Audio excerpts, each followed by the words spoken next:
No. No. So there we are. Okay. All right. So I'd like to just start off with a few reminders. Okay. So if you can mute yourselves, that would be great. Obviously, if you have any questions, what we'd love for you to do is put your questions in the chat window. Okay. And Darren will be able to cover any of the questions at the end of the presentation. Okay. Obviously, as you heard, right, the session's going to be recorded. We're going to put it on RYC social media. That's going to be the Facebook site. I don't know if we'll have a link to it on the club site, but it will be up there. Paul might cover that during his presentation later. So that's, there's going to be Paul's going to make a small presentation between the presentation from Darren and the question and answer session. Okay. So I'd like to introduce who will be speaking tonight. We're lucky enough to have Darron Zimmer. He's a technical sales rep for the Mid-Atlantic area for Pettit Paints. Comes originally from a great place that we all know, Annapolis. He's got a wealth of experience. He's been in equipment sales. He's been in coating sales before his position with Pettit.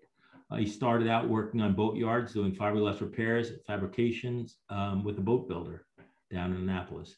So I'll kind of be hosting tonight. Darren will be there. Paul will be doing a presentation between both, as I said, and Adam is also on our education committee and is helping with a lot of the host tasks and was very helpful in setting things up. So that's our introductions.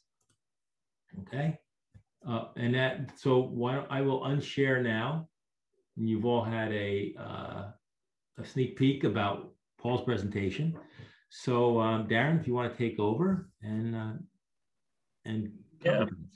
Hey, good evening, everybody. I will apologize right now for my tech inabilities if I stumble. So forgive me here and there, but I think we will be able to get this going here. This is our little, we're going to hit it off with one of our latest and greatest new products. Get you all excited about bottom paint.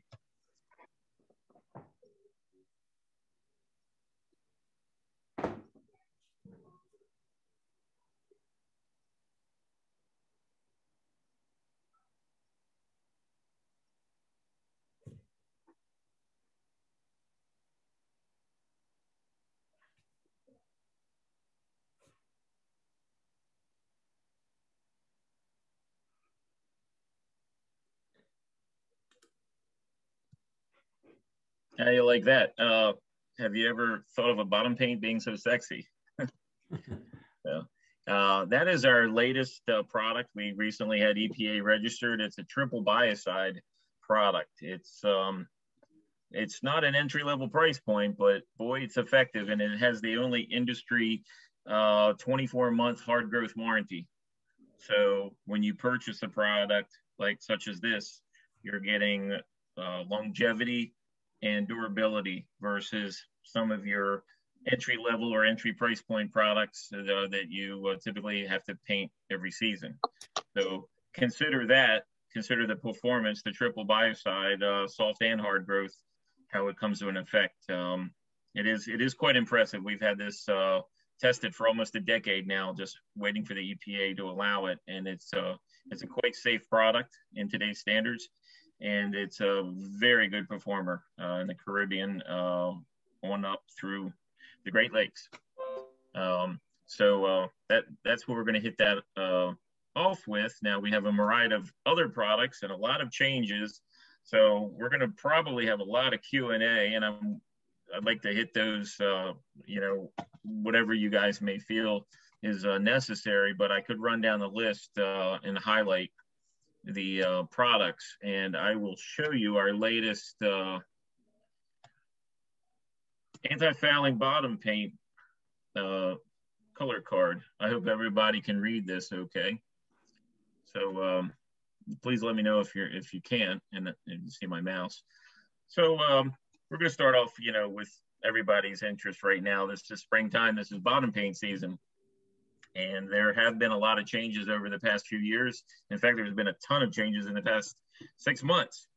EPA has now, in the manufacturer, has ceased the manufacture of ergoterol, which is a soft growth inhibitor, which you would find in a lot of our popular high-end products, such as SR60, Trinidad Pro, Hydrocoat SR, as well as a few others I can't recall right at the moment here, Freshwater SR21 and so on. So what we did was we used a new resin system in regards to all of the products, but specifically the Trinidad lineup. We went to a new resin delivery system, which is a much more advanced, modern acrylic blend formula, fast dry formula. And we also increased the copper content in many of these products. So the new Trinidad Pro is a single biocide, 65% copper, fast dry product. You can paint this product now in the morning and launch in the afternoon. It also comes with an 18-month hard growth warranty for your limited prorated warranty. You can see this at the bottom here. The one product that you just saw the little video hype on, the Triton, that has the 24. That's the only one that has a 24-month at this time. But the remainder of the products do have an 18-month limited warranty on them. So you may ask, you see these three products here, what are the differences between the three? On the Trinidad Pro has like I said, the 65% copper. The Trinidad 75 has a 60% product, 60% product. This is more or less this was a North Carolina favorite, and the reason we kept it is mainly it was a regional favorite. It's quite similar to the Trinidad Pro. However, the Trinidad Pro has about a 5-point increase in copper content, and the price points are quite similar. But if you are in a store and they have Trinidad 75 by chance on sale versus Trinidad Pro, and you're splitting hairs, both of them are quite viable products there. And if you're in the northern regions, as you all are, and you don't plan to go any further south than the mid-Atlantic, the Trinidad HD is quite a viable product. It's a lower copper content. It's 50% cuprous oxide content, and it carries the 18-month warranty. It's a nice chunk of change less. I would say it's about $50 or so less than the big brothers with the 65% copper. And we've had this out now for the second year, and it's quite an impressive product. It's a quite viable product there. So if you are concerned about a new application and you're buying multiple gallons of product, the price can add up and it may be unnecessary. So the Trinidad HD could very well suit your needs there, rather than going quote unquote overboard with the top of the line Trinidad Pro. And so if you want to jump over to the right-hand side of our color card here, now all of this is, by the way, available on pettitpaint.com.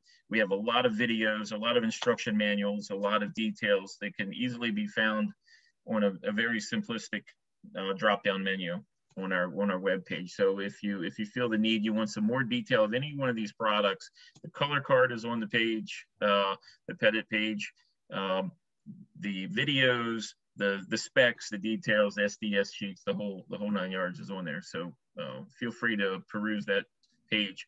So as I mentioned before, the Odyssey Triton here is the top of the line monster that we just came out with. I'm very excited about it. And we will have it very shortly in a bright white. Some of you guys have to have a bright white, and we will have that. And just below it is Odyssey 60. This is what I call, this is a ablative Trinidad, because everybody knows Trinidad for the past 30 years. The new Odyssey 60 is a 65% multi-season product that's in a copolymer ablative formula. So it's a slightly softer product, and it will be viable if you're going to do a seasonal haul out. It won't have any adverse effects as the Trinidad Pro will. When you haul out a hard anti-foul such as Trinidad, it shortens the life somewhat because the copper particles are exposed to the air and the oxygen. Once they've been immersed in salt water, that's a corrosive effect. So you will have a diminished performance. Not completely gone, but it will be a diminished performance when you use the Trinidad. However, with the Odyssey in the slightly softer formula, it is viable to relaunch and get multi-years out of it. That's the differentiation between a multi-season and a hard anti-foul. There's single season, multi-season, and hard. So multi-season doesn't mean multi-year product. It means you can haul out and relaunch as long as there's a viable amount of paint film on the surface. That could be in some light brackish areas, that could be 4 years, 5 years with Odyssey, or in Miami or in the Caribbean, it could mean 1 season. Depends on how much you have your boat in use and how much salinity is in the water. So that's the differentiation between the main key product categories there.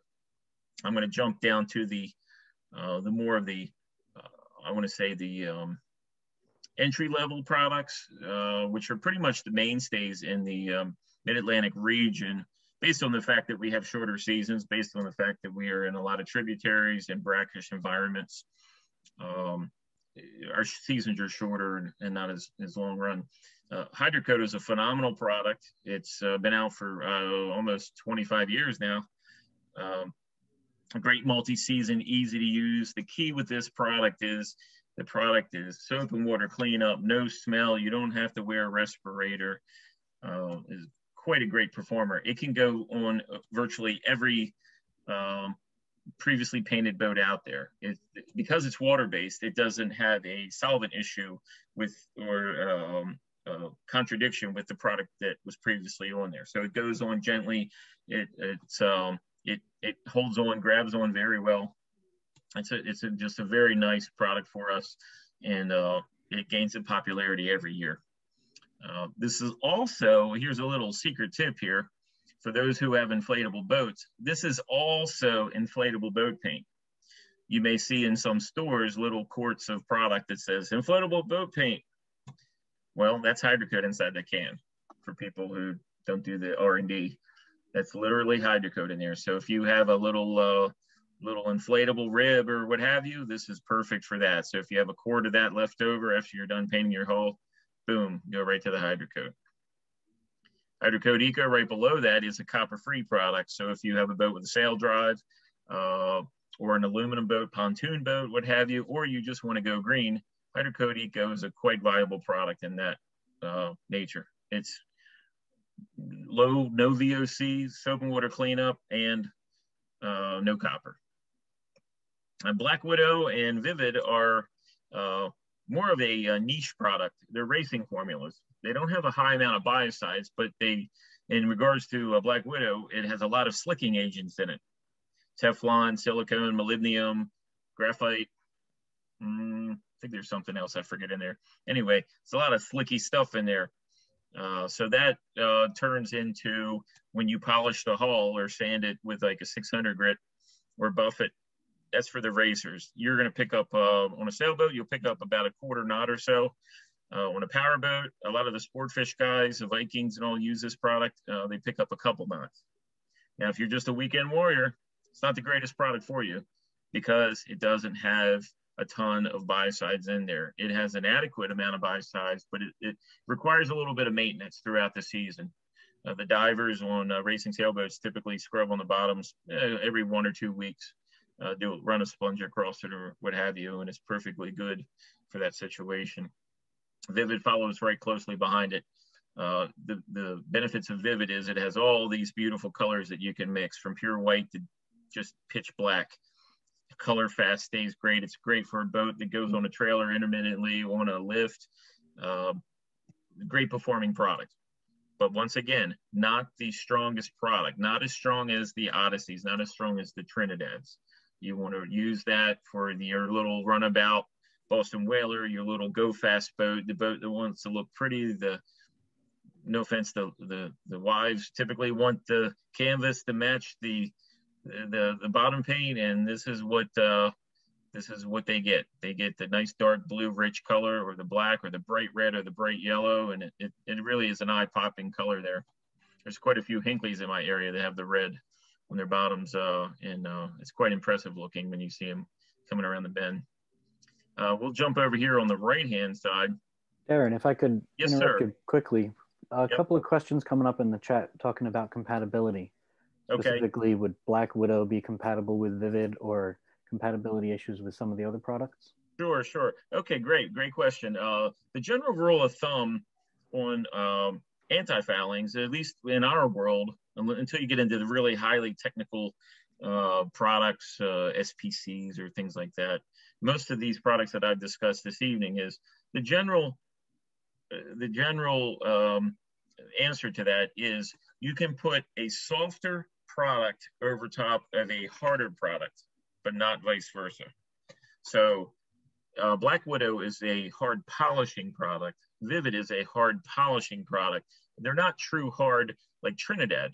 So what does that tell you? You can put Black Widow over top of Trinidad. You can't put Trinidad over top of Black Widow. You can put Odyssey over top of Trinidad. You can put Odyssey over top of Vivid, but you can't put Vivid over top of Odyssey. You get my drift there? So most viable in these categories are, most of the ablatives are interchangeable. You can put an ablative hydrocoat over top of Odyssey. You can put vice versa on that. So they're quite interchangeable there, but you just have to watch yourself when you're considering Trinidad versus an ablative for the ease of use and so on. You just want to go the softer ablative, but not the other way around. A lot of folks will start off with something like a Trinidad as their base coat, their first season or so, after they've stripped or sandblasted a boat down. And then they will get the most of the life out of that product. And then they will go to the ablative for the benefits of ablative. And you say, well, why Trinidad versus Odyssey? Well, over time, Odyssey breaks down and wears away off the surface, much like a bar soap. Not quite that fast, but it does break down. It does have its disadvantages. It will wear away, so it prevents you from having to sandblast your boat as frequently as you would if you just use Trinidad, or you didn't do a heavy mechanical abrasion or sanding down of that surface, because the Trinidads are more or less a leaching bottom paint. Leaching means most of that resin stays intact while the copper leaches out of the paint film, and it slowly breaks down over time. And the benefits of the hard anti-foul are longevity and low boat movement or slow boat movement. Let's say sailboats. We're going to call sailboats. Most of the boats are, let's face it, they only go, let's say 6 knots.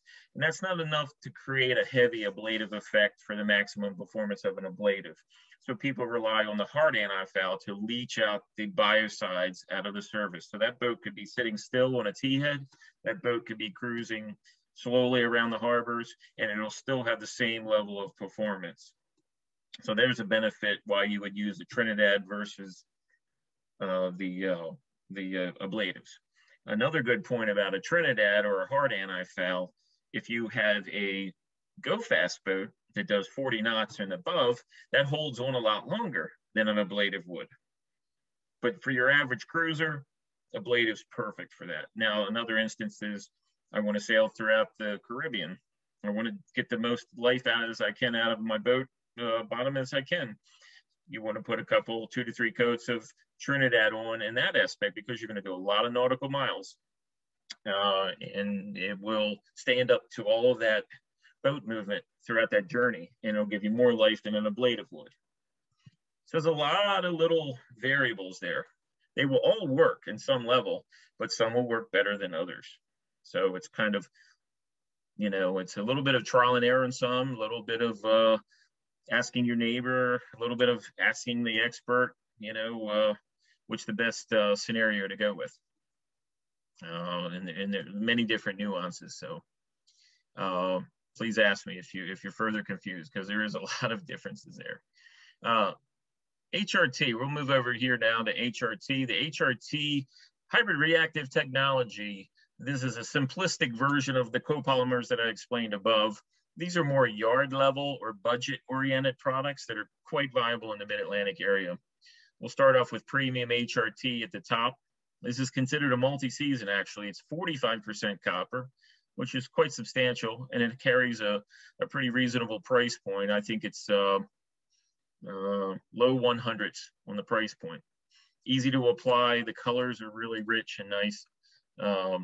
It's a quite good performer for most of my yards. A lot of my yards use this product. We move down to the Eco HRT.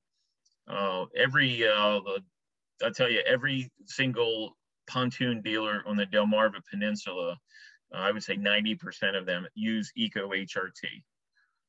The aluminum capabilities for this product is phenomenal. The price point is great. It's no copper in it, safe for aluminum. You can apply it to bare aluminum, if you will, and outdrive. It's safe for all metals.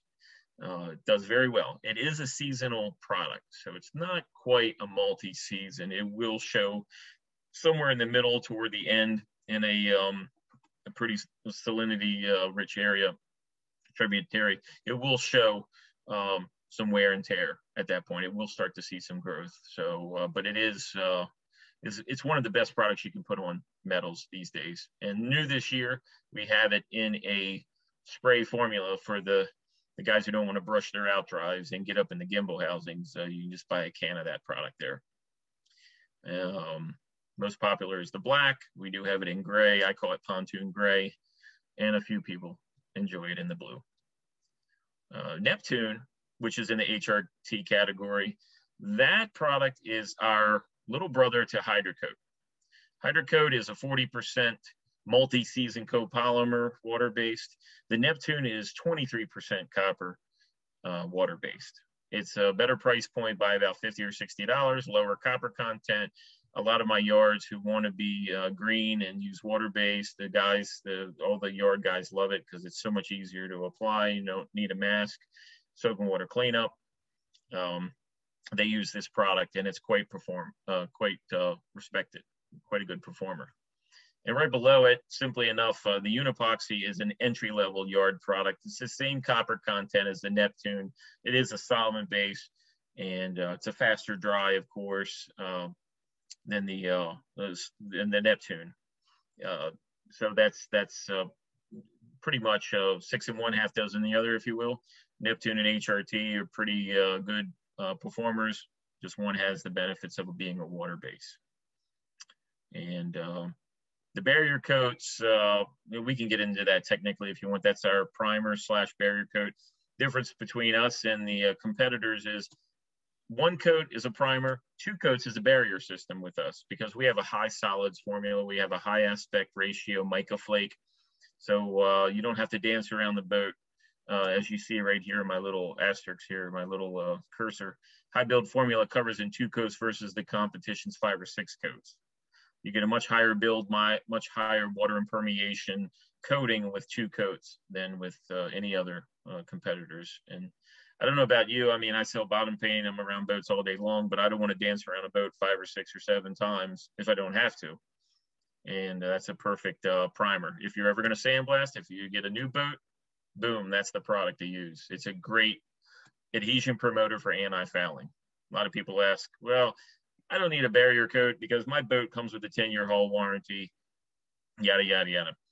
The barrier coat, the epoxy primer, is a fantastic glue to hold that bottom paint onto that gel coat surface. This day and age, gel coats are more advanced and harder than they ever were. And the only way to get the bottom paint to adhere to a brand new hull is mechanical abrasion. You tear away at it with an 80 grit. Well, you can only get so much adhesion and absorption with bottom paint into these new gel coats. So it will aid in the adhesion and protection of the hull when you put a coat of the Pettit Protect. It is an industry standard. All of the new boats that are sold to get bottom paint on them, they all get a coat of Pettit Protect, or in some cases our competitors. But there is a reason behind it. It's a very necessary product to put on the bottom of your anti-foul system. And on our color chart that you may find in any of the little retail stores or West Marines or what have you, or on our website, you're going to see a compatibility. I get tons of calls. Can I put this over this? Can I put this over this? Well, here's your little chart. And this will cover up most 90% of your questions there, the compatibility. Sand and apply. Sand and apply, that means go at it with a dustless, like orbital sander, like a 5/6 inch DA, 80 grit. 80 grit is the grit of choice. That is what's considered a sand and apply. Heavy sand and apply means we want you to take some millage off of that base material that you have on your vessel in order to put the new product on. Remove, obvious. Light sand and apply, that's basically taking like a drywall sander on a stick and just knocking the tops off of opening the coat up, I call it. Opening the coat of film to get any organic material, what have you, off of it. And that pretty much sums up most of the application descriptions there. One thing I do want to note, and this is my personal preference, you're going to see this even in our verbiage. A lot of folks will prep sand their bottom and they'll come back with a rag with solvent and they'll wipe it down before they paint the bottom paint on. This is a little pet peeve I have that I tell people not to do that. Dust off the bottom after you sand it, the bottom, and dust it off or rinse it off and let it dry, and then you can apply bottom paint. And why is that? Because everybody uses a different solvent. They use acetone, they use gasoline, they use lacquer thinner, what have you, and that actually emulsifies the cut, the tooth that you've created in that bottom paint from that previous year. So you can actually glaze over and polish over the cut, the tooth that you created, and that will prevent the proper adhesion of the new coating to go over top. So you want to keep that open pore, open scratch kind of Velcro adhesion as well as a chemical adhesion. So don't, in my opinion, do not do a wipe down with a solvent after you sand prep your bottom for a new coat. There's a little tip there in the middle there. I talk fast. I say a lot of things. Maybe I've missed a couple things, but oh, here's a good one for you guys. I jumped over here. I'm not sure how many of you folks use this or not, but this is extremely popular, especially in the Chesapeake Bay. The Propco barnacle barrier. This is a foul release product. What do I mean by foul release? It doesn't have a true biocide in there to stave off barnacles. However, with the high zinc load rating in this product, on your bare metals, your running gear, your props and your shafts specifically, your trim tabs secondarily, it will help keep off all of the growth on your running gear. Now, if your boat's going to sit, once again, if your boat's going to sit, it's going to be possibly a recipe for disaster if there is a high growth period that boat remains dormant. This does not work like a bottom paint would in those moments. So in order to up your game or do a double whammy or up your odds on having great performance on your running gear, you want to apply our new Eco HRT that I mentioned above. So you use the Propco barnacle barrier as your base, and you would spray a coat of the Eco HRT on top. And you say, well, why don't I just use the Eco HRT? We're on the high-speed moving running gear parts. The Eco HRT won't last a full season. The prop coat will be there when you get into that active running season. The high growth period is the first month or two of the year where everything, all the nutrients in the water, they're just rolling. They're just ready to grow anything on, even some weak bottom paint, they'll grow some nasty barnacles. So you want to increase your odds so you get past that high growth period. And that's what the Eco HRT will do. You do a couple coats of that. And I've done this with that Eco HRT and testing for the past few years. And it's a nice combination to use that on top of the Propco barnacle barrier if you're not going to be using your boat that much. On top of that, to the left here, is our new running gear Guardian. And that utilizes a essentially it utilizes a primer, which is similar to the Propco barnacle barrier in the quart form, and it has a top coat anti-fouling that is a better step in keeping off the anti-fouling of your running gear that way. It's not prop speed, but it's a competitor to prop speed. Prop speed is a very difficult and very expensive product to apply. And if you run across a sandy shoal, that stuff rips completely off and you're out, you know, almost $1,000 bucks. This is quite less expensive. This is under, I think it's about 175 retail for a kit. Most boats won't even go through a kit. You could probably save enough to do a second season out of it for a twin screw. So that's a quite viable product there for a premium running gear anti-fouling kit. I believe that's pretty much the base on the anti-fouling part. We can jump in individually. There's a million different directions I can go with easy epoxy, with some varnishes, with a fabric coat. We have new products for fabric coating vinyls and so on, new coatings for that.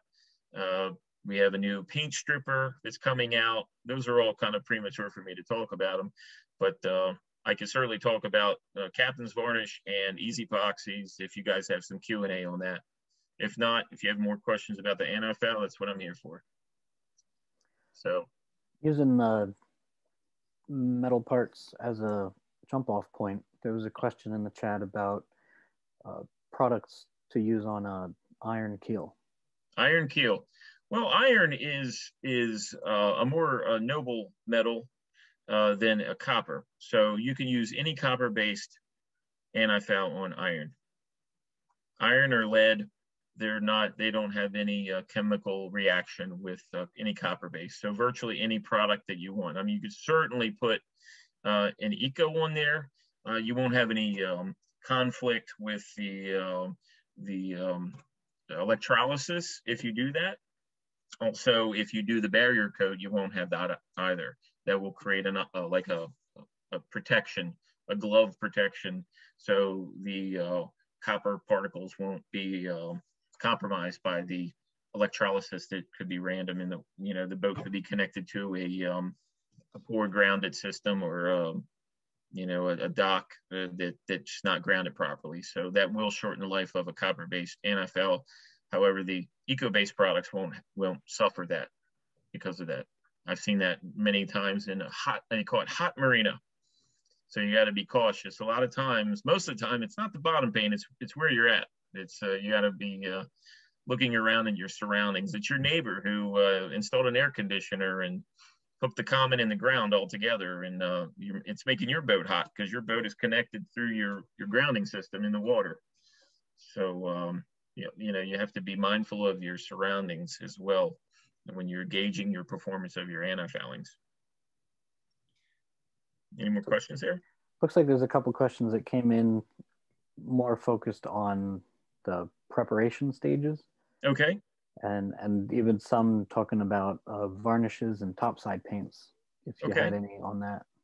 Sure, absolutely. I could pull up the new color card for easy epoxy, but that's a pretty simplistic product there. Was any specific questions on that, on the top side? I guess not yet on the top side, but for the prep questions. Okay. If you're using, I guess the question really is if there's chemical alternatives to mechanical prep. No, long story short, no. As far as preparation of a previously painted boat, no, the best thing to do is little elbow grease and break out your 80 grit and sand away, whether it's manually sanding it or using a machine. Now, a lot of yards don't allow sanders, and some even mandate dustless sanders, and you have to rent them from the company. I don't know about you guys, but it's becoming trickier and trickier every year to be a DIY. But it's quite viable for you to use with or without water. You can use an 80 grit open screen and prepare your hull effectively for another coat of anti-foul, and that's dustless. So you can certainly do it that way. There's more than one way to skin the cat there, so to speak. You basically just want to get the coating clean and open. If it's a multi-season ablative such as ours, like Hydrocoat or such as any of the HRTs, they're quite viable to go over top of each other.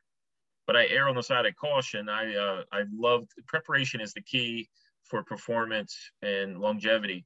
So I always recommend just dancing over the surface with an 80 grit, because you open up that paint film, you remove any organic material. I mean, let's face it, it's really hard to see those remnants of any slime that the pressure washer missed or the slings didn't get to.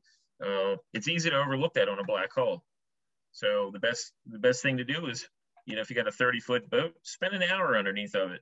It just gets you to examine every square foot of that surface before you put a new coating on there, and it'll prevent flaking. You can get away with slapping it on top of some residue of slime, and you could put 3 to 6 mils on there, but it's that third year that's like, oh, and I'm sure you've all seen it, boats that are failing with big chunks of paint coming off, and it has to do with not only overbuild of the product, too much millage of paint, but it has to do with poor preparation from your Uncle Ned that did it 4 years ago. It helped you out. And he was there having a beer, watching you do most of the work, and he didn't do his side so well. So you want to be diligent on that. You want to prep it very well, because it is a performing product, and the boat goes through a lot of. It's just not like a topside, like a house paint. It goes through a lot of shrink swell cycles. So you launch this anti-foul, it goes in the water, it stays there all summer long, and you haul it out. It's all swollen with water, and it hauls out and it dries up. It shrinks. It will shrink just like any other coating or material. When it shrinks, it has to have a really good adhesion. If it doesn't have a good adhesion at that base, it will pop like an ice cube in a tray. It will just pop off because it doesn't have that nice grab, that nice tooth into the previous year's surface, the clean previous year's surface. So it helps to be an ounce of prevention is worth a pound of cure, because sandblasting is not an inexpensive proposition there. So you want to try to prevent that as much as possible. So yeah, Adam, if I can make a suggestion, let's walk through any of the other questions on the bottom paints, and then if Darron has time, we can go to any of the varnishes and other products. Yeah, sure.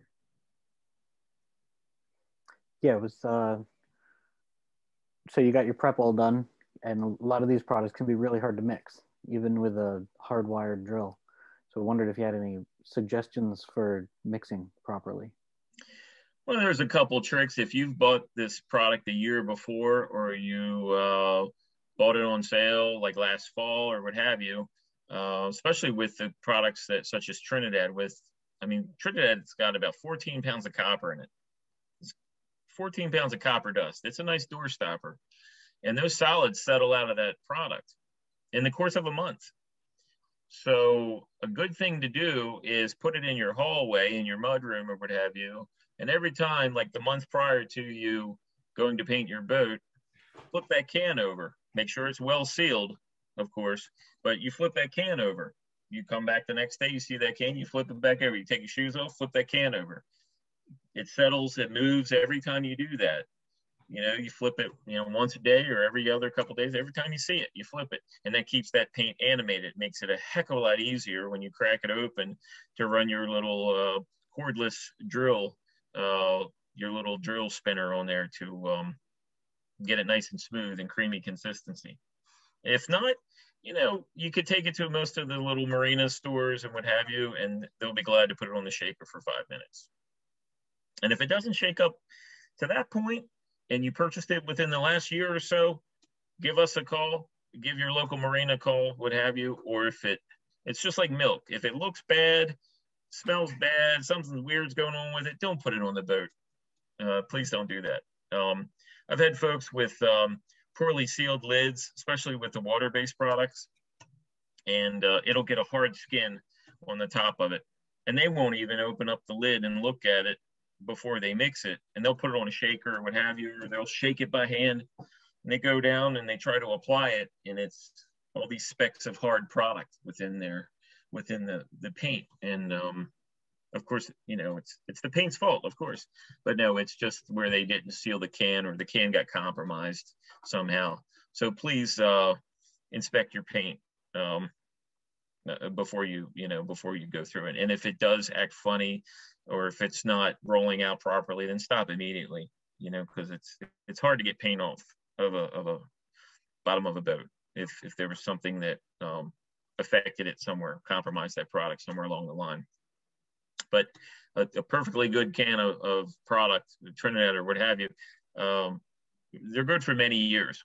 They're good for many years. So if you got one that's a little rusty on the outside, it's been sitting around, it's probably still good, unless somebody got in there, was poking around and didn't seal it back properly, or they put the wrong thinner in it or what have you, and it just locked up. But if it's nice and creamy, 95% of the time, you're good to go. If it looks good, feels good, it's ready to go. And I think we zoomed over unepoxy. Is that on this sheet here? Yeah. What is that? Unepoxy, unipoxy, tomato, right there. Unipoxy is the baseline of the HRT family there. It's, like I said, it's perfect in your neck of the woods for the runabouts, in the lighter fouling areas. It's a great seasonal product. It's very popular, a great price point. It's, I dare to say prices, but it's about $89, I believe, 89 or so.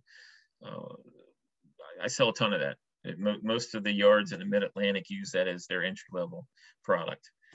And of course, if people want to pay additional money, you move on up for about $30, $40 more, you can get double the copper content with the HRT Premium. That's my budget friendly product right there. My budget performer, I should say. That's really a fantastic product for copper base. And close tie is the Eco. That's a little over 100, but it is another fantastic performer. Now, it's not just exclusive to metal. You can certainly use that on all fiberglass boats. So if you have a little Sea Ray with an outdrive, you can just get 1 gallon of product, paint the outdrive, and paint the hull, and paint the through hulls, paint the transducer with it, if you will. That whole boat can be painted with Eco, whereas you couldn't do that with a copper base. You would have to get a different product, such as the Eco HRT spray or a quart of the Eco, and do the outdrive with that. So that's a nice one-hit wonder right there. Any other questions?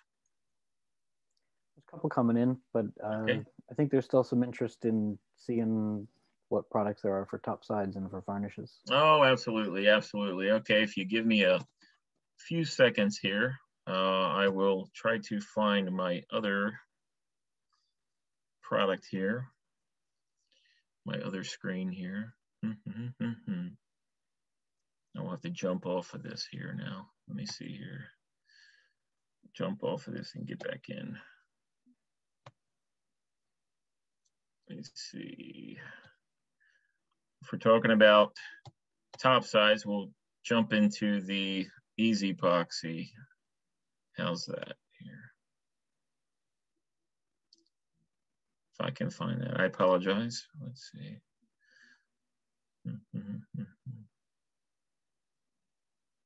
I see. It's not impact shots. We've limited the, we had, there we go.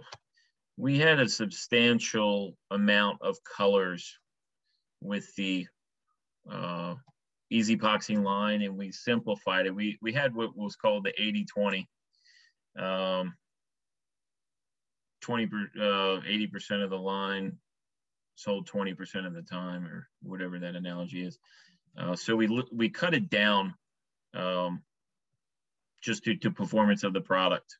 And let me see here. Let me get out of here. Okay, screen share.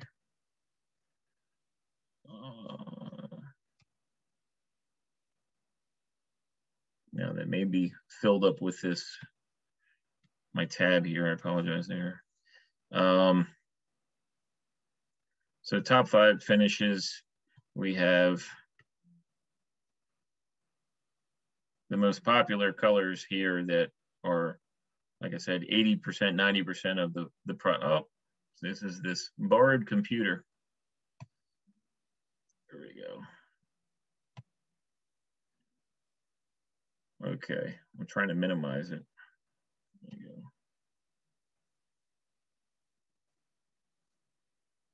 So there's the easy epoxy line, the white, the semi-gloss, the ever popular. That's we sell hundreds and hundreds of gallons of that. The new colors, we have back out the ever popular bikini blue, seafoam green is new, the Mediterranean. The whites are new, a couple of the whites are new. Good old Hatteras off-white. I've gone through dozens of gallons of that on my old Hatteras. Grand Banks beige, of course, that's a great popular Boston Whaler restoration product, and Fighting Lady yellow. So as you can see, we don't have the pinks. We do have some colors over here. We don't have the pinks like we had in the good old days, the Bermuda greens. We just have couple greens, jade green. And so we may disappoint somebody who's looking for Chesapeake green. Last time the guy painted it was 10 years ago, and he's looking for Chesapeake green. I get that call every spring, and I apologize, but it's just a very, very slow moving product. So we stuck and kept it simple with the most popular colors. This is a great, great product easy to apply. You're from your boot stripes to your feature stripes to do an entire dinghy or your entire hull side or your top side. A couple years ago, I did a 43 Hatteras in Hatteras off-white, did the entire boat.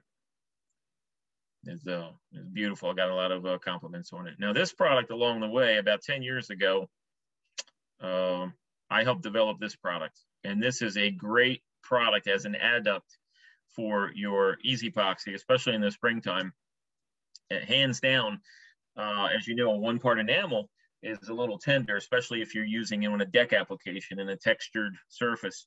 It takes a few days before you're walking around on a tenderfoot before it really locks up and gets cured in the cooler spring season. The easy epoxy enhancer, performance enhancer, is a hardener, and it will shorten that time frame to where you can get the boat into production or splash the boat a lot sooner, like the next day. So if you are doing a lot of surface or a deck surface, this is a must-have. This bottle will treat a gallon. It goes a long way. And I don't know what the ratio number is on there. It's on the can, of course. There is a loose. It doesn't have to be in exact proportion. If you add a little bit, if you don't have quite enough, a little bit will help. Up to the maximum percentage, this bottle for the gallon. So it's no, as imperative as it is for epoxies, wet systems, things like that. You have to get the ratio spot on, or you're not going to have a proper cure. This is a hardener adduct. So if you don't add it at all, your easy epoxy is still going to harden. It's just slower. If you add the maximum dosage of it, it's going to crack off pretty fast. So it's pretty user-friendly, let's put it that way. So a lot of times when people say, well, how do you, I just mix a batch up as I go in my pan and mix a quart up at a time. And I say, well, I put a couple capfuls in. And they go, well, what's that ratio? I'm like, that's a couple capfuls. That's what works for me. So it's just a enhancer that helps the dry time and enables you to overcoat and or scuff sand for you to apply another coat on there. And easy epoxy on the lighter colors, 2 to 3 coats max, you're off to the races. The darker colors, maybe another coat, and you'll have full coverage. It's far better coverage than most of our competitors out there on the single part enamel. That's why it's called easy epoxy and not hard epoxy. On these products, do you have similar concerns about compatibility with hard products and soft products? And Not necessarily. The one part enamels could go over one part. So if you had a boat that was painted in bright side or any, or even two part for that matter, one part enamels are, as you would guess, slightly softer. So you can put this over top of an old Imron job, old all grip job, what have you. On the same token, it's not all grip. Don't expect this to live, 10 years like your all grip job did. But guess what? It's $40 a quart. It's not a multi-$1,000 proposition. If you've got a $350,000 boat, I wouldn't expect you to put easy epoxy on there. But if you have an old Silverton, 30-year-old Silverton, they're worth about whatever, 15 grand. You could dress that baby up and make it look beautiful for a couple $100 and a case of beer. It's magic. I love it. I about 5 years ago, I found this poor old soul of a 43 Hatteras in a yard, raccoons living in it and what have you. And I scrubbed it down really well, and I put a couple coats of the Hatteras Off-White on there and splashed her. And thank God the old diesels came to life, and bought that boat for about $5,000, and did a little bit of the bright work on there. And somebody came to me that next spring and said, I really like your boat. It's a gorgeous boat. I've been eyeing up for a while. And I talked to him a little about it, and lo and behold, he bought it for $60,000. So easy epoxy is a moneymaker in my book. So keep that in mind. It's nice. It's a nice product to get that boat looking good. And that boot, a boot stripe really just pops, when you paint it with easy epoxy, and you put a different color on every couple of years. It's like you bought a new boat. It's fantastic. A couple of follow-up questions about Yes, sir. Finishes. Uh-huh. If you had any recommendations, talking about trade-offs between how much to thin and then foam rollers versus nap rollers or even brushes. Well, just like with varnish or detailers, there's a million different answers for that. With one part enamels, I prefer foam brushes, and it all depends on the wind and the sun. And you become when you apply the easy epoxy, your first 20 or 30 square feet, you kind of become one with the product. You got to think like the product. If you feel that paint sticking or dragging, you add a little more thinner. The wind picks up a couple hours later, in the morning it's 60 degrees and it's calm. 2 hours later, you're on the other side of the hull and it sun's out and the wind's blowing another 10 knots and the paint's not reacting. So I really can't tell you to use one exact ratio of thinner. It's as much as needed, as little as possible. So you just want to get that product onto the surface and get it locked up. It'll start to tighten up within, say, 30 seconds to a minute after you apply it. So you keep your wet edge and you keep rolling with your foam roller. If that product keeps moving on you and you see a drip or a hanger after you've gone another couple feet down that hull or that boot stripe or what have you, that means you got a little too much thinner on there, or you're applying the product too thick. So you got to readjust your formulation. So once again, that you have to tweak it, and that's only with experience that you're really going to get that.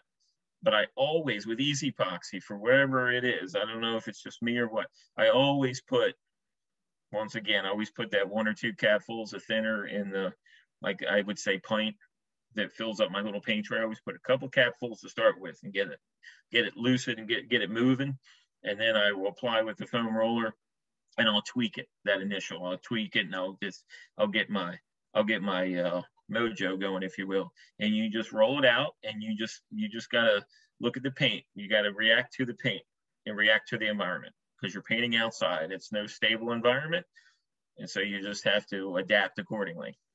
But the 120 thinner is definitely a necessary. It's a must-have when you're doing that, because you do have to dial the product in as you go. If you have a paint tray and you're working that paint tray, well, the solvent's gassing out of that. As you're activating it, you're rolling it back and forth, it kind of tightens up a little. So if you have enough of a volume in there, or you're moving slowly, or you're doing a small square footage, you're gonna have to add a little bit of thinner toward the end, just to keep that as the same standard as you started with. You just have to think about that. Do a practice board or what have you. But the key is don't apply it too thick. Don't rush it. Keep a wet edge. I love those, the foam hot dog rollers, I call them. The white foam rounded edge rollers. And I do most of the time I'm a one-man show. I don't have any friends. All my friends are lazy, let's put it that way. And they don't want to help me. They want to use the boat, but they don't want to help me work on the boat. So I'm a one-man show. I don't roll and tip pretty much. I will do a double foam roller method. I've called it, where I roll out the paint in my wet area. I roll it out, and there's always these little bubbles that are left behind. I let that paint flow out and tighten up just a little bit, let it gas out just a little bit. And with that roller, before I load it up again with more paint, it's kind of semi-dry. I've worked it out. I will come back and I will lightly dance over that surface and just knock those bubbles off and just keep moving, keep moving. Once I knock those bubbles off, you see a little bit of texture there, but it all flows out. The paint keeps moving and it tightens up. And I just do that double back roller method, and I load up the roller again and I keep going along with that wet edge. And it does really well. One of these days I'll get some time and I'll make a video and we're gonna put it on Pettit. But you know, everybody has a different method. They'll do a tip, they'll have their friend, mate, what have you. They'll come behind and they'll just do the follow-up and tip any of the heavy areas or knock off those little bubbles. And that's certainly viable, but that's different style, different strokes, different folks. I guess, would it be the similar story for bottom paint as well? No, pretty much most bottom NFLs, we recommend a short nap roller, 1/4 inch roller to 3/8 max. Now, if you're going to use a 3/8 max, a 3/8 roller, you just don't want to mop it on. It's the same concept as you're painting the walls in your house. You want a nice smooth consistency, no heavy lap marks. It's not more is better with anti-foul in that aspect. You want a nice even film, a nice full coat.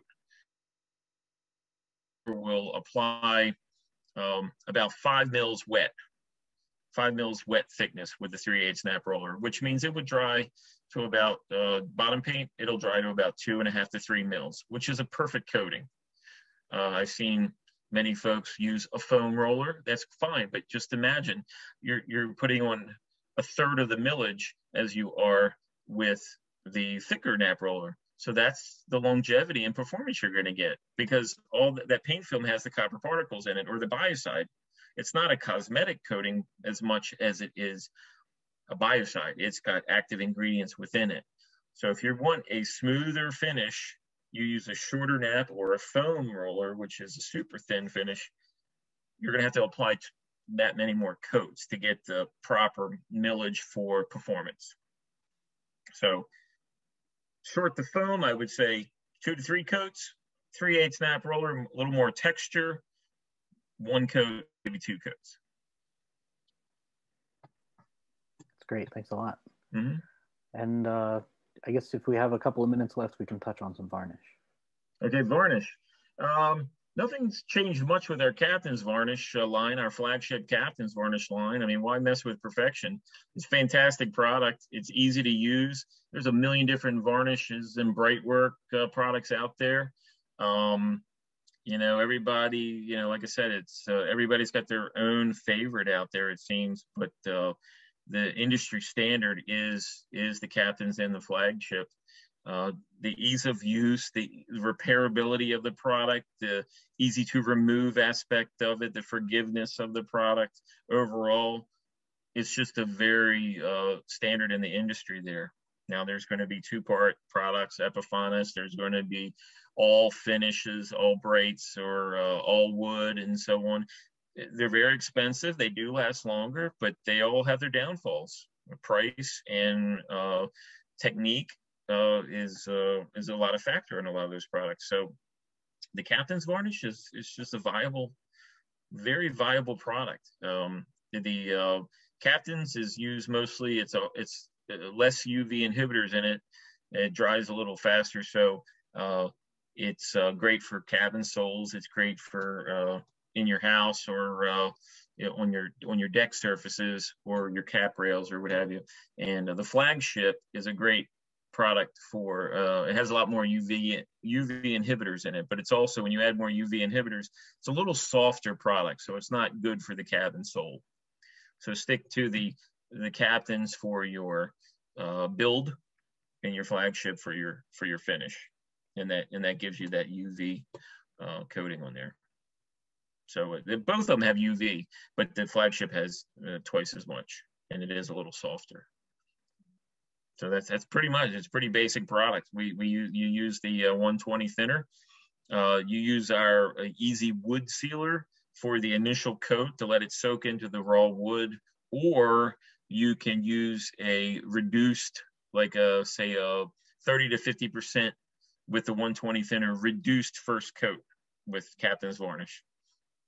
So you just super reduce it so it has that opportunity to soak really deep into those pores and prevent that undermining where moisture can get in, where it meets some hardware. You want to really have that first coat soak in as much as possible. So there's your 120 thinner right there. And to take it off right now, hey, you got 10 coats of varnish on there and you want to take it off, we have Easy Speed Strip. That should be available in a store near you in about 4 to 6 weeks. Not many decent paint removers out there these days, and we brought one out on the market. We have one out on the market that actually works. We were reluctant many years ago because it's a Me Too product, or look, it's how many people are really doing it? Well, there's a lot of product out on the market that's not in the market anymore, and there was a demand for it. So we found a eco-friendly, so to speak, product. It's not super eco-friendly. You still need to wear gloves and so on, but it's a quite viable product. I played with it. It's does very well. So we tried one years ago. It wasn't the greatest, but this is a hit here. So this is one that you on a nice louvered companionway hatch or something like that. That'll come in really handy there. So keep that in mind. It's a good product. Anything else? I think let's take, I think that we should, there's been a lot of questions. I think we should turn the presentation over to Paul for a few minutes. Sure. And then we can come back and take any in-person Q&A if you still have time, Darren. Yeah, I'm fine. Okay. I'm fine. So first we want to thank Darron Zimmer and Pettit Paints for joining us today. A lot of really great information you shared with us. Hopefully it'll help us all as we're making decisions over the next few weeks about how we want to get our boat bottoms put together for the season. For folks that don't know much about us, maybe heard about this event online, I want to share a little bit about RYC with you. So RYC is based out of Perth Amboy, New Jersey, tracing its roots back to 1865. We're a year-round sailing organization. We go from racing on Wednesday nights, on the weekends during the spring, summer, during the primary sailing season. We have various different cruises that we take with other members. We have a shared boat program.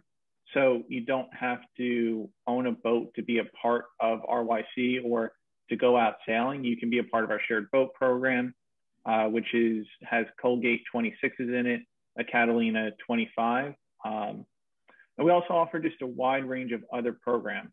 We offer women's sailing, summer sailing schools, ASA certification. So if you haven't really been out sailing before and you want to learn more about the sport and you want to increase your knowledge or become more confident in various different things, ASA certification, adult learn to sail, and then, like I said, we're a year-round sailing organization. So when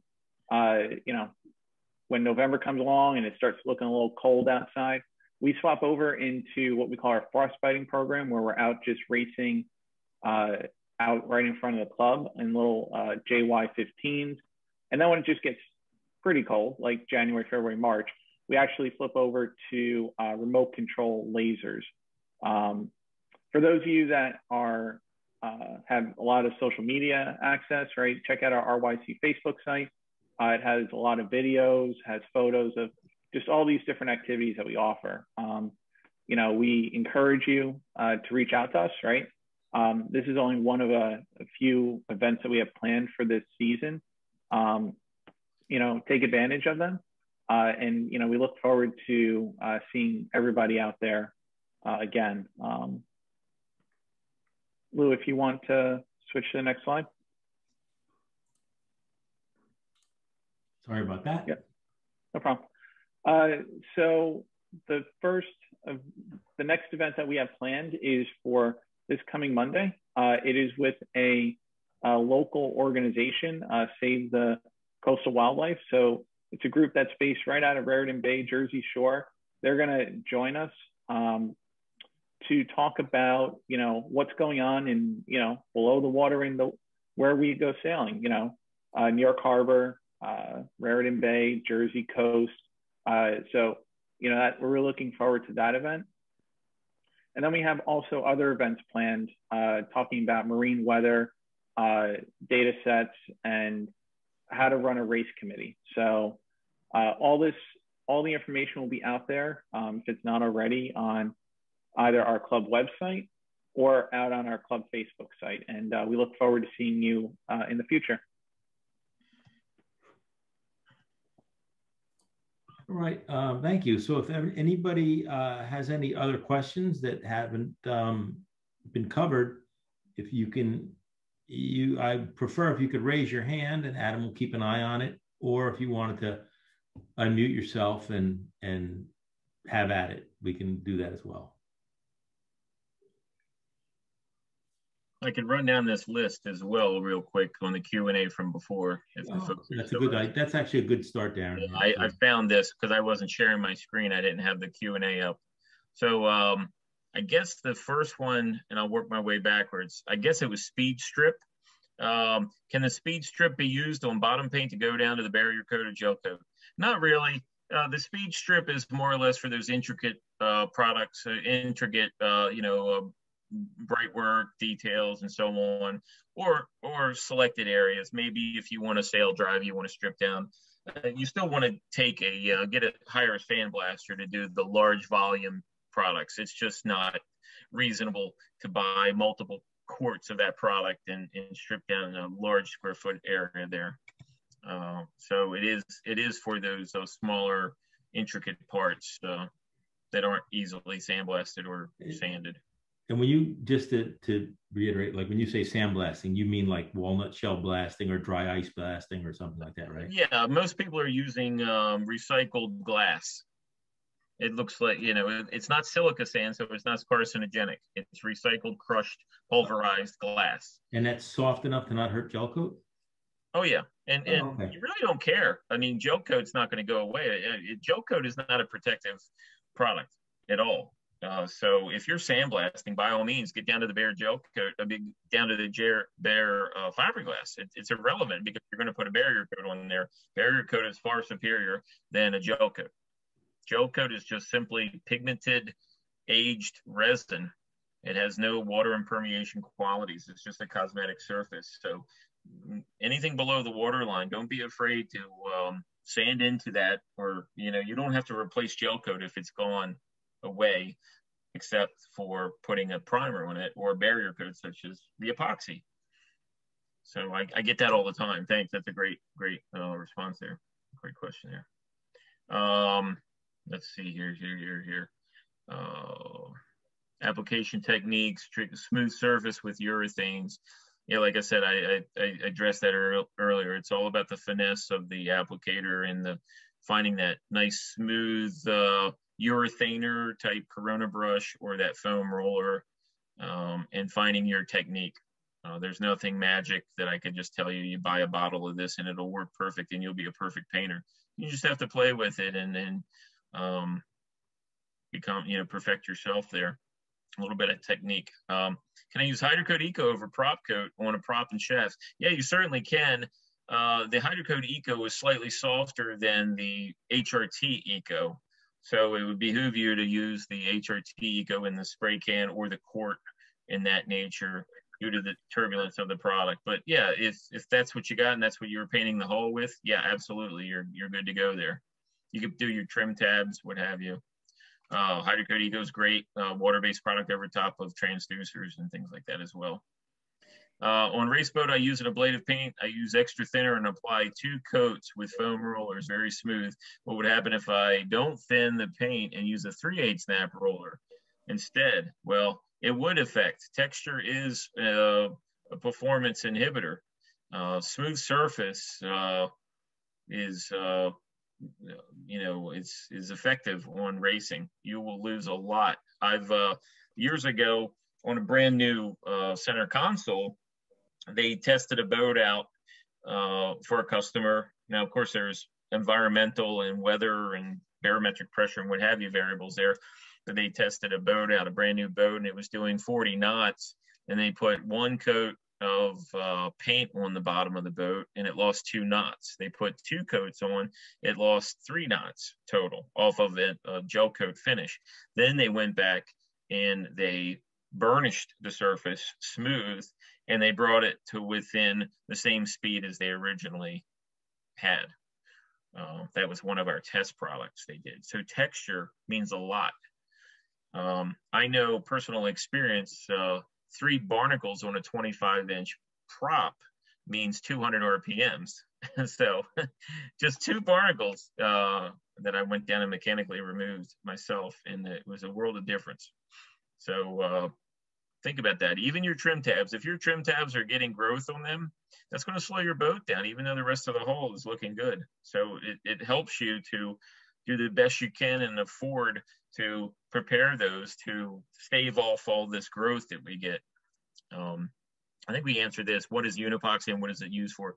Yeah, unipoxy is just a name that we've had for 40 some years. It's popular in the industry, and it doesn't mean it's an epoxy or a single epoxy. It's just a name.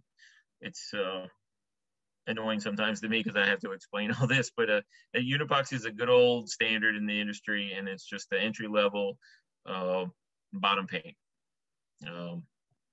Vendors in my area do I recommend for applying bottom coat on small boat?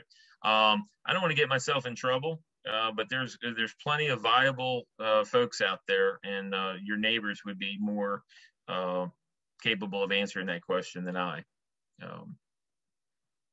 Cheapest guy generally isn't the best. Use Hydrocoat Eco over prop coat and prop and shove. Yeah, I answered that one. Varnishes, we answered that one.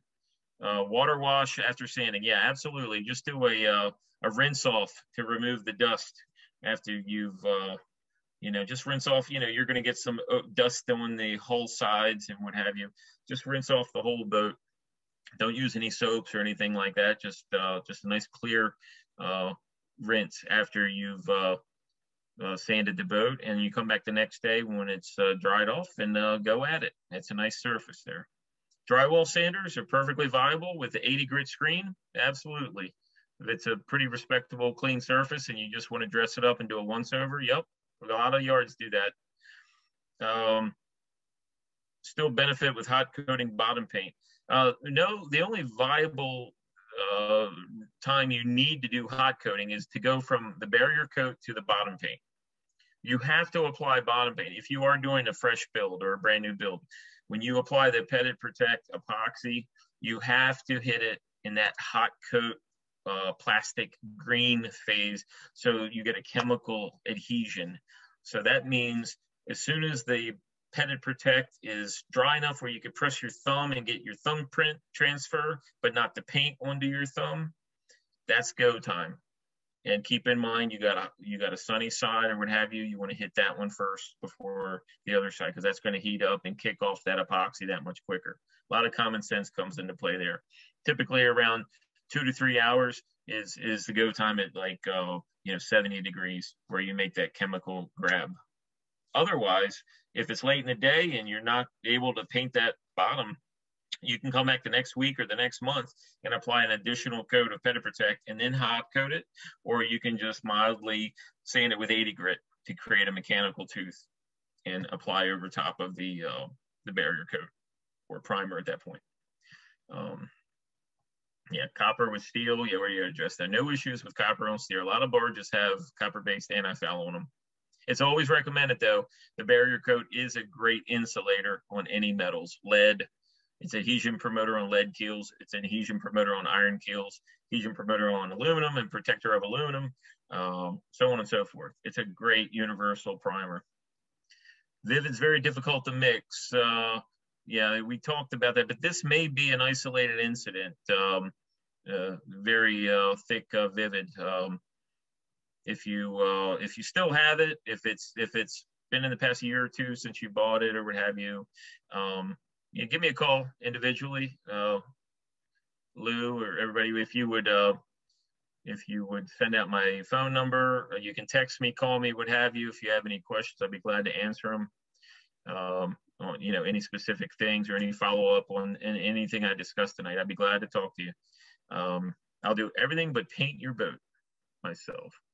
How do you strip a softer paint? You want to go back to a harder paint? Well, sandblast. That's pretty much it. Chemical methods, no. No, those days are gone. Yeah, how easy switch from one Pettit to another Pettit? Like I said before, pretty much as long as it's softer than the previous product. You can't put a Trinidad over an ablative, but you can put ablatives over Trinidad. You put hydrocoat over Odyssey, vice versa. Can't mix them together. You can't do it in the same day. But once that product is cured and had been put into use, you can certainly do that. There's a lot of interchangeability, and that application chart will tell you that. Yeah, is Black Widow compatible with Vivid? Yes, it is compatible with Vivid. But I would, because of the slicking agents, I would definitely do an 80 grit prep before I would sand, before I would apply either Black Widow over Vivid or vice versa. Ergoroll was the product that was shortly not available in 2018, actually. And now it is forever gone unless your Uncle Bernie has a gallon of it in his garage. It's gone. It was a decent product. Was it magical? Not really. It helped, but it wasn't magical in my opinion. Boat use is magical. You have a decent bottom paint on the bottom of your boat and you use your boat, you should be okay. If you don't use your boat, you better buy some strong product from us, because some of this nutrients that are going into the water, if you live around a sewage treatment plant or a lot of high-end houses with fertilizer, yeah, you're going to get a lot of growth. All right, that's pretty much all the questions. Are there any more questions? I got a new one here. No, just thank you. All right.